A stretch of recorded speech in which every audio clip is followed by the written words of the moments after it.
ఏపీలో ఎన్నికలు సమీపిస్తున్న వేళ జనసేనను సింబల్ కష్టాలు వెంటాడుతున్నాయి. జనసేన అభ్యర్థులు లేని చోట్ల గ్లాస్ గుర్తు ఫ్రీ సింబల్ గా ఉండటంతో అభ్యర్థుల్లో టెన్షన్ నెలకొంది. జనసేనకు గ్లాస్ గుర్తును కేటాయిస్తున్నట్లు కేంద్ర ఎన్నికల సంఘం ఆదేశాలు ఇచ్చింది. అన్ని అసెంబ్లీ స్థానాలకు గ్లాస్ గుర్తును కేటాయించినట్లు పేర్కొంది. అయితే జనసేన అభ్యర్థులు పోటీలో లేకపోతే ఫ్రీ సింబల్ అవుతుందని చెప్పింది. అభ్యర్థి పోటీలో లేకపోతే ఇండిపెండెంట్లు కోరుకుంటే గ్లాస్ సింబల్ ను వారికి కేటాయించే ఛాన్స్ ఉంది.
రాష్ట్రంలో 10% పైగా సీట్లలో పోటీ చేస్తున్నామని గ్లాస్ సింబల్ ఇతరులకు కేటాయించవద్దని జనసేన ఈసీని కోరింది.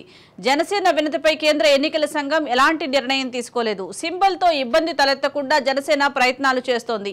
నామినేషన్ల ఉపసంహరణ గడువు ముగియగా ఇండిపెండెంట్ అభ్యర్థులకు గ్లాస్ గుర్తు కేటాయించే అవకాశం ఉంది. ఒకరికంటే ఎక్కువ మంది కోరుకుంటే లాటరీ తీయనున్నారు.